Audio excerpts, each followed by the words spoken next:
Do you think that you have the perfect smart home setup already? You might have your Home Assistant installed and running on a Raspberry Pi, and for the most part everything is great. But maybe you wanted to try the newest version of Home Assistant and you're not ready to deal with any potential upgrade issues, so you're holding off, but you wouldn't mind trying the new drag and drop. Or you might want to try out other systems like Plex Media Server or Jellyfin, or you're looking for a little bit of security and had wanted to look at AdGuard or Bitwarden, but you don't have an endless supply of computers or Raspberry Pis to do this with. But if you really want to have more flexibility to try new things, you're going to want to set up a home lab. Today I'm going to show you how easy this is to do. I'm going to use an inexpensive old computer that was just gathering dust. First, we're going to install Proxmox, which is a free system to host virtual computers. And in the spirit of friendship, we're going to go ahead and install openHAB and Home Assistant together on that single computer, creating the beginning of a home lab. With this simple setup, you could not only replace that Raspberry Pi, but run multiple systems, testing and trying out new things without affecting production versions of Home Assistant, such as AdGuard or even a firewall. That's the beauty of virtualization. It creates multiple computers within one physical computer. Today, I'm using an old Intel NUC. These are small computers that, much like a Raspberry Pi, use very little power. You can pick one up new, anywhere from $200 to $1,000. But you can also use an old PC, a desktop or a laptop or any other device you may already have. You can literally breathe new life into a computer that you're no longer using. I have a more extensive home lab that has grown over time, but essentially the core server is my old workstation from back in 2012. It's had some makeovers, a new case, and some drives, but the core motherboard, the CPU and memory are all the original. And it's hosting a lot. Actually, it's probably doing a lot more than what it was originally used for. So if you're interested in this, now is the time for that thumbs up, and subscribe if you haven't already. I plan to share more about my home lab in the future and even give you a tour of what my wife calls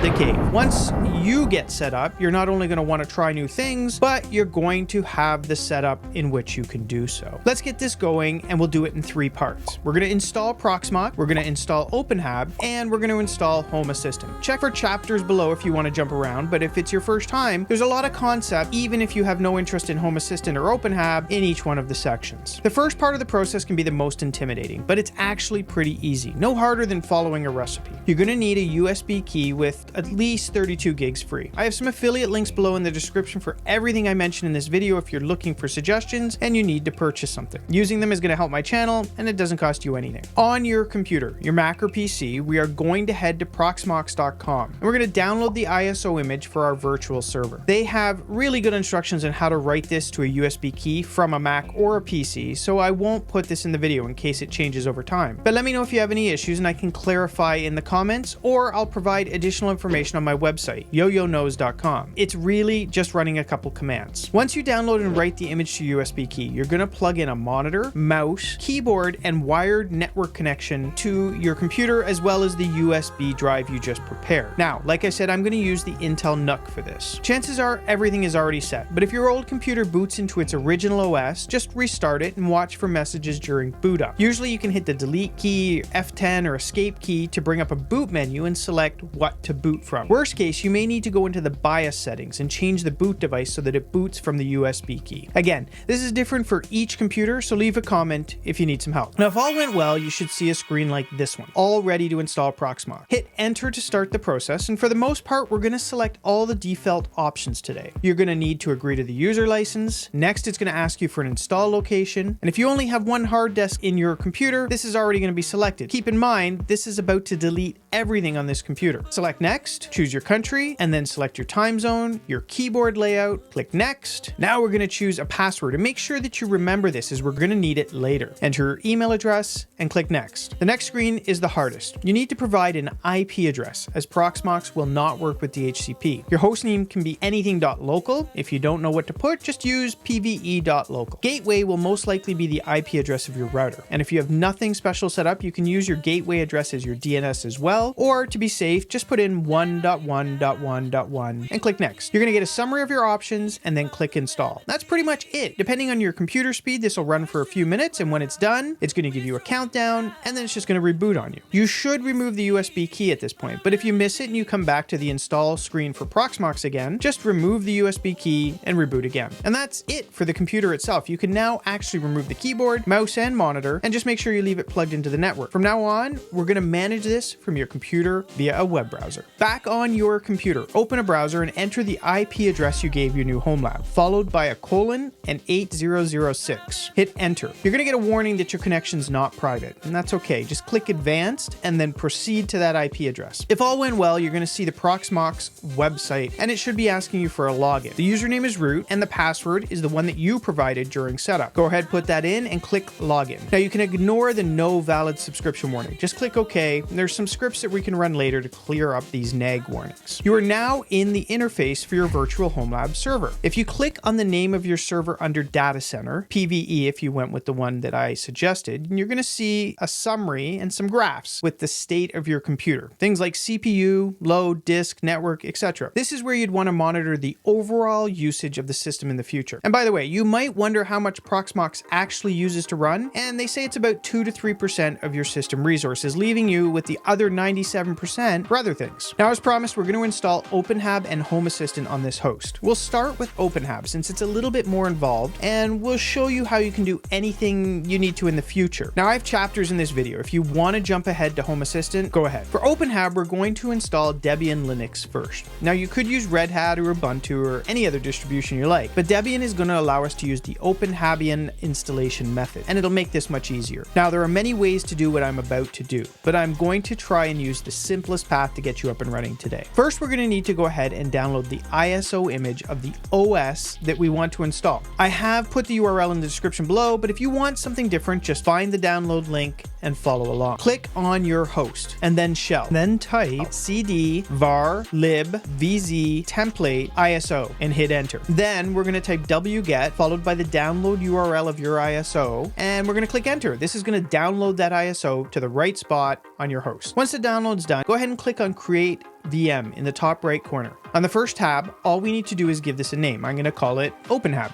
Then click the OS tab, and in the ISO image dropdown, select the Debian.iso image we just downloaded. If you have other Linux distributions, then they would all show up here and allow you to create multiple installs of Linux in the future for whatever different purpose. Now, the rest of the settings should be fine at default. As you learn more, you can adjust things like how much RAM or CPU a server should get. But for now, let's just keep it simple. Keep clicking next just to see the default settings, and finally, on the confirm tab, you can click finish. You will now see a new menu in the tree on the left called virtual machines, and under that will be the one we just named openHAB, which you just created. Click on openHAB and then select console and hit start now. What you're doing here is actually turning on the virtual computer, and it will work and look just like it were if you were installing it directly on a computer. You should see the Debian 12 installation screen and select graphical install. This wizard is going to walk you through the installation process, and you can select all of the default options if you like. Feel free to customize it if you want a different computer name, etc. It should just run through and install the default version of Linux.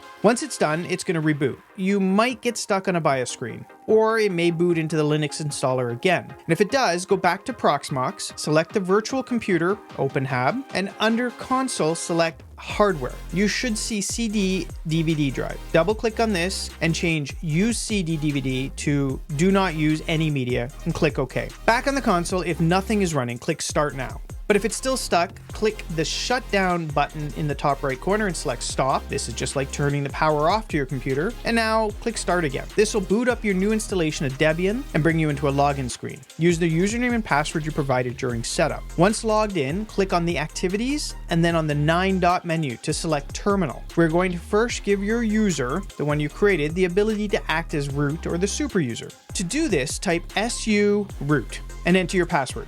Then type sudo, sudo, usermod -ag sudo, and your username. For me, it was yoyoTech. It's in the description again if you want to copy and paste. Hit enter and reboot the system. Okay, we're almost there. A few more commands and we'll automatically set up openHAB. And like I said, this is much longer than Home Assistant because first we need to install the Linux environment. And you'll see the whole process is automatic with Home Assistant. Let's open up a terminal again. Type sudo bash and enter your password. This allows us now to temporarily run commands as root. Then type apt-get update and hit enter. Type apt-get install git. Click yes if it asks you to continue, and this is going to install Git. This is how we're going to pull and install the rest of the requirements. Once that's done, type git clone -b openHAB, followed by the location of the repo, again, down in the description. Hit enter, 2 more commands to link and then copy the config file, and finally run the installer. Now this is going to run for a few minutes, installing all the requirements of openHAB. Once it's done, you can type IPA and hit enter. This is going to display your virtual machine IP address. With that, head to a browser window on your computer, enter the IP address you just copied, followed by a full colon 8080. You should be prompted with the setup page for openHAB. Now, I'm not going to cover that today, but feel free to walk through the setup of openHAB and see what it has to offer. It's automatically going to detect a number of devices on your home network, and you can check out all the great new features that exist in openHAB. Now, let's get to the Home Assistant setup, and this is going to be much easier because we're going to use a script that was created and maintained by a user known as tech. It will install and set up pretty much everything for us. Now keep in mind, without this script, we would need to do similar steps as we just did with openHAB. Back in Proxmox, head back to the host computer, PVE in my case, and click on Shell. Then copy and paste the following command and hit enter. It will download and run a script that will ask you to confirm that you want to create Home Assistant Virtual Machine. Select yes, and confirm. On the next screen, select the default settings. Select yes to confirm, and now just wait as everything is downloaded and set up for you. Watch until you see a completed successfully message on the screen. You should now have a second virtual machine under openHAB called Home Assistant. You can click on Home Assistant Virtual Machine and then Console and copy and paste the Home Assistant URL that's displayed on the screen. Take this into a new tab on your browser. It will load up the initial setup wizard for Home Assistant, and you can walk through all the settings to get that up and running. So you now have 2 virtual computers running on your one real computer. You can update, shut down, restart, do whatever you want with each one without affecting the other one, just as if they were running on 2 separate Raspberry Pis. And that's just the beginning. You can install different versions of Home Assistant side by side. Say you want the development version. You want to see new features as they're added but before they're released. Or you can even clone installations so that the original one stays intact and the clone can now be tested as if it was a completely separate machine. There's so much that you can do at this point. We've just started to scratch the surface. I'm going to leave you with that. There's a lot to play with, and this video got long. But if you're interested, leave me a comment about what you would like to see, and I can create new videos from that, such as adding Z-Wave or Zigbee dongles and dedicating them to a virtual machine. And like I said earlier, I'm planning to share how my home lab is set up in a future video. So just like the cliche goes, like and subscribe, and I'll see you in the next one.